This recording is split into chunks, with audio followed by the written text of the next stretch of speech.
There is a version of white America that never actually existed, a clean, unbroken lineage, pure all the way back, untouched by the people it enslaved. It was taught in families, protected by law, and defended with violence for 200 years.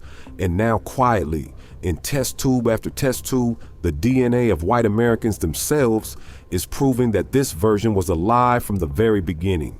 The purity was never there, and what was hidden underneath it is a story America spent a century trying to bury. It almost always arrives as a shock. Someone who has called themselves white their entire life takes a DNA test, expecting the usual: British, German, Irish, a little Scandinavian maybe, and then their eyes catch something near the bottom of the results that stops them cold. A band of West African ancestry, small, undeniable, a piece of the picture that, according to everything they were ever told, has no reason to be there. The first instinct is denial. The test is broken.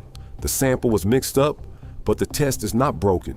That result is not a glitch, and it is not random noise. It is the genetic signature of a real human being, an ancestor who lived and loved and made an impossible choice, or had one forced upon them, whose blood kept moving forward in time long after their name was erased from the family story. 1% of ancestry does not appear by accident, and it does not fade away. It survives in the genome like a watermark held up to the light, faint but unmistakable, passed down intact through parent after parent across 2 centuries. It means that somewhere on a branch of the family that was quietly cut away, there was a person of African descent whose blood kept flowing forward even after their name was struck from every record the family kept. The chart on the screen is not a curiosity. It is a headstone the family never knew it had. And this is not one strange case. It is a pattern that runs through the entire country. Researchers at the genetics company 23andMe, in a landmark study published in the American Journal of Human Genetics, examined the DNA of nearly 150,000 people who identified themselves as white Americans. They found that about 3.5% of them carry at least 1% African ancestry. Now hold on to what that number actually means, because it is easy to hear 3.5% and think small. Anyone carrying 1% or more African ancestry had an African ancestor within roughly the last 6 generations, within the last 200 years, squarely inside the era of slavery and the century of Jim Crow that followed it. 3.5% of the white population is not a handful of families. It is millions of people, millions of Americans walking around today, calling themselves white, entirely unaware that woven into their DNA is the trace of an ancestor the country classified as black and then made disappear.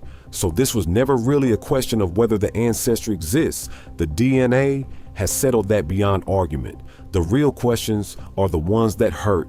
How did it get inside these white family trees? Why was it buried so completely that their own descendants have no idea? And who were the people that vanished?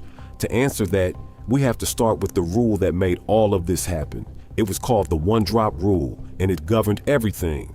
The premise was as simple as it was brutal. A single drop of African blood, one known black ancestor anywhere in your line, made you black in the eyes of the law and of society. Your appearance did not matter. You could have fair skin, light eyes, straight hair. If African ancestry was in your family and it was known, you were black, and you would carry the full crushing weight of what that meant in America. This was not a rumor or a custom. It was written into the law of the land. States wrote it into their statutes. Virginia's Racial Integrity Act of 1924 defined a white person as someone with no trace whatsoever of any ancestry other than Caucasian. Courts enforced it without mercy.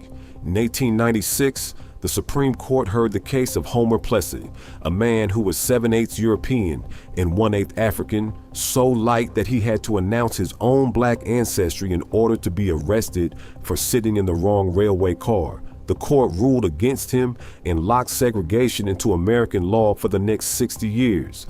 Now sit with the strangeness of that standard. There was no test for a drop of blood. There was no way to look at a person and measure it.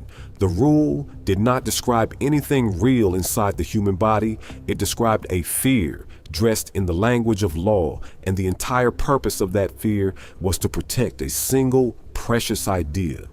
The idea that there existed a pure white race, cleanly separated from a black one, and that the line between them was solid and permanent and could never be crossed. Because there was nothing biological holding the line in place, everything else had to. Race in America was never really enforced by blood. It was enforced by knowledge, by who knew your family, by the memory of a town, by a name written in a church register or a census book, which meant the line could be crossed by anyone able to escape what was known about them, and it meant the whole system lived in permanent terror of exactly that, of the fair-skinned person who could simply walk into a white life and never be found out.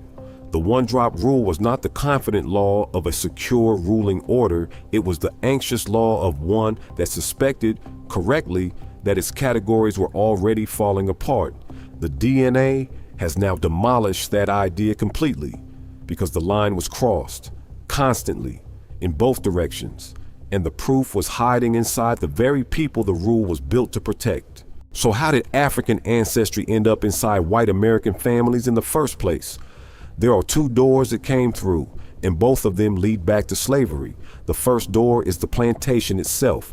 For 2.5 centuries, enslaved women lived entirely at the mercy of the men who owned them, and a great many children were born of that arrangement, children who carried their enslaver's ancestry in their bodies while carrying none of his name, his freedom, or his protection. This is not a delicate subject, and we should not make it one. Much of the mixing at the root of this story did not come from romance. It came from power, exercised by one group of people over another that had no legal ability to refuse. Those children and their children spread that European ancestry deep into the black population, and in some lines, generations later, that same tangled ancestry would surface on the white side of the ledger too. The second door is passing, and this is where the human drama becomes almost unbearable. A passing is the word historians use for black Americans who were fair enough to cross the color line and live the rest of their lives as white. And it was not rare. It was not the stuff of novels. It was a mass movement, and only recently have researchers measured how enormous it truly was. Economists Emily Nix and Nancy Chin took the complete population records of the United States censuses from 1880 to 1940 and tracked individual men across the decades, watching who changed their recorded race from black to white. Over 19% of black men in that era passed for white at some point in their lives. Nearly 1 in 5. Around 10% of them later crossed back, reverse passing to black when their circumstances changed. A companion study estimated that more than 300,000 black Americans crossed permanently into the white population in those 60 years alone, a net transfer of hundreds of thousands of people out of one race and into the other. For a long time, nobody could measure it because the entire point of passing was to be uncountable. In the 1940s, one study guessed that fewer than 3,000 black Americans began passing each year. A magazine of the day put it many times higher, at 15 to 30,000 a year. The truth was that no one knew, and no one could, until modern computers and the release of century-old census files finally let researchers follow these vanishing people across time. What they found was that somewhere between 1/6 and 1/4 of the entire black population had the physical features to pass if they chose to.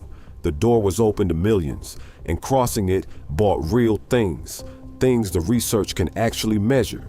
Those who passed moved into better jobs, better neighborhoods, better schools, rights and freedoms that were sealed shut on the black side of the line. One study compared passing men with their own brothers who did not pass. Same parents, same childhood home, and found that the ones who crossed over lived, on average, nearly 10 months longer than the siblings they left behind. That is what the color line was worth, measured in the length of a human life. 10 additional months of breathing, bought with the surrender of your name, your past, and everyone you came from. Every one of those people carried their African ancestry with them when they crossed. They married into white families. They had children who were raised white who never knew. And so the ancestry seeped quietly and permanently into lineages that would go on to consider themselves purely European for the next 100 years. But entering the white family tree is only half of it. The other half is how thoroughly it was hidden, because these ancestors did not simply cross a line. They erased themselves on purpose because the alternative was ruin. To pass, you almost always had to disappear. You left your hometown, usually heading north to a city where no one knew your family, and you could arrive as a blank page. The research confirms this exact pattern, passing tied to relocation into wider communities far from home. And then came the part that breaks the heart. You had to give up your family entirely. A passing person lived under a constant, silent surveillance. One visit from a darker-skinned relative, one letter with the wrong return address, one chance meeting on the street with someone from the old life, and everything could collapse in an afternoon. The marriage, the job, the safety of the children. So the ties were not merely loosened, they were severed cleanly and forever. Mothers agreed never to contact the children who had gone white. People attended their own parents' funerals as strangers at the back of the room, unable to grieve out loud. The love did not die. It was buried alive, so that the next generation could live free of a burden that had crushed everyone before them. And the erasure was not only a matter of staying away, it was active. Family stories were rewritten. A grandmother became Portuguese or Spanish or Native American, anything that could explain a darker complexion without saying the forbidden word. Old photographs disappeared from albums. Birthplaces were changed. Surnames adjusted. The past sanded smooth until nothing remained that could betray the secret. An entire branch of a family could be edited out of existence in a single generation, not because anyone had forgotten them, but precisely because everyone remembered, and remembering was the danger. That is the honest meaning of the ancestry they hid. It was not hidden out of shame in the way we might assume, and it was not some casual family secret. It was hidden because a country had made the truth dangerous. It punished honesty with poverty, with exclusion, and with violence. Between 1882 and 1968, more than 3,400 African Americans were lynched. In Louisiana, black voter registration was crushed from around 130,000 in 1896 to just over 1,300 by 1904. When the price of being known is that high, hiding is not deception, it is survival. And the records fell silent, the names went unspoken, and within a generation or two, the white descendants inherited a clean, edited story with a whole branch of the family quietly cut away. If you are seeing for the first time just how deliberately this history was erased, take a moment to subscribe, because recovering exactly these buried truths is the entire reason this channel exists. Because the geography of where this ancestry hides tells its own story, and it points straight back to the heart of it. The hidden ancestry is not spread evenly across white America. It clusters, and it clusters exactly where you would expect if you understand the history. The 23andMe data showed that in South Carolina, at least 13% of self-identified white residents carry African ancestry. In Louisiana, a little more than 12%. In Georgia and Alabama, around 9%. The deeper you travel into the old slave-holding heart of the Deep South, the more of these hidden traces you find, sitting silently in the DNA of people who would swear their family was European through and through. That map is not a coincidence. It is a fingerprint of history. These are the states where the largest enslaved population lived, where the mixing was most extensive, and where, generation after generation, mixed ancestry people were absorbed across the color line into white communities. The ancestry hides most densely precisely where slavery ran deepest. The DNA is drawing a map of the past that no one intended to leave behind, and it points directly at the plantation. And here's the detail that turns the whole thing on its head. The one-drop rule was written and enforced most fiercely in these very same southern states. The people most determined to police racial purity were living in the places where that purity had, in reality, dissolved most completely. The wall was built highest exactly where it had already crumbled, because the deepest truth here runs in both directions, and the larger current flows the other way. While 3.5% of white Americans carry hidden African ancestry, the reverse is far more common and far larger in scale. The average African American genome is roughly 73% African, but nearly a quarter European, around 24%, alongside a small Native American component. Almost every black family in America carries a deep current of European ancestry, and most of that, as we have seen, is another inheritance of slavery, of power exercised across a color line the law swore was absolute. So put the two facts side by side, a hidden slice of Africa inside white America and a deep vein of Europe inside black America. Together they destroyed the entire foundation the one-drop rule was standing on.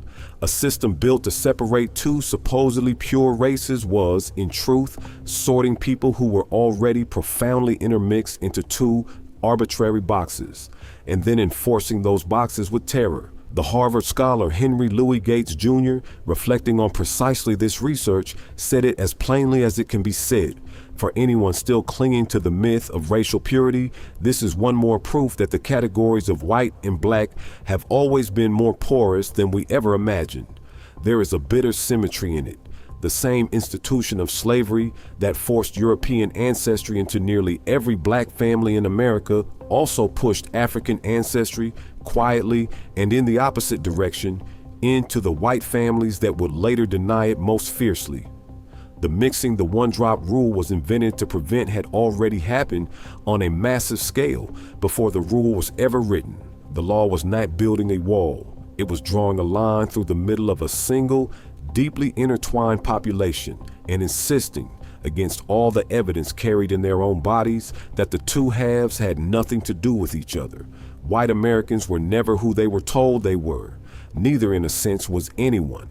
The two races that America treated as separate species were always, at the level of blood, one deeply braided family that the law spent centuries pretending to keep apart. Which brings us to what is happening right now, in living rooms all across the country. For most of American history, the hiding worked. That was its terrible efficiency. Once an ancestor crossed the line and cut the ties, the trail went cold. The family that stayed black lost them. The family that became white never knew. The secret was engineered to last forever. And for 4, 5, 6 generations, it did. DNA broke it. The rise of at-home genetic testing has accomplished what no census, no family Bible, no whispered rumor ever could. It reads the ancestry written into the body itself, and it does not care what name you carry or which box you have always checked. And so all over the country, the descendants of the people who crossed that line are opening their results and finding the ghost in the data. The small West, African percentage. The trace an ancestor spent an entire lifetime concealing, resurfacing at last in a grandchild who never had the faintest idea, and it does more than name a number. The tests match you to living relatives who share your DNA, cousins you have never met, whose family trees still hold the pieces yours had erased. This is how the reunions begin. A white family in one state and a black family in another, each holding half of a shattered history, get quietly linked by an algorithm comparing their chromosomes. One side remembers the relative who went away and was never spoken of again. The other never knew that relative existed, and when they finally sit down together, the whole broken shape reassembles. The ancestor who crossed, the branch that went white, the branch that stayed, and the century of silence in between. So when you hear that millions of white Americans carry black ancestry they never knew they had, understand what you are truly hearing. This is not a scandal, and it is not a weapon to be aimed at anyone. It is the sound of an erasure being undone. Every one of those hidden traces is a person, someone who stood at the color line and had to choose in a country that offered them safety only on the condition that they vanish. They hid what they were to escape the lynch mob, the poll tax, the shut door, the grinding daily danger of being black in America. And in hiding, they were lost, deliberately, to the very people who loved them most And we should be careful not to flatten what those people did into a single word. For some, it was raw survival, a way to stay alive and unharmed. For others, it was ambition, a chance to hand a child a future the black side could never reach. For most, it was both at once. Impossible to separate, but it was never a betrayal of what they were, because the DNA proves that what they were went with them, unbroken, the whole way. They could change their name, their town, their story. They could not change the blood, and it is that blood, faithful across 100 years, that is speaking now. The one-drop rule tried to make that loss permanent. It tried to build a wall high enough to keep the truth buried forever, and to protect the fantasy of a pure white America that had never once existed. But the truth was never in the paperwork. It was in the blood the entire time, patient, silent, and impossible to kill. And now, one test at a time, one grandchild at a time, it is coming back into the light. White America was never who it was told it was. It was always this, a family divided by a line drawn in fear, and finally, after all these years, being made whole. In the next video, we follow this story into the communities that live directly on the color line itself.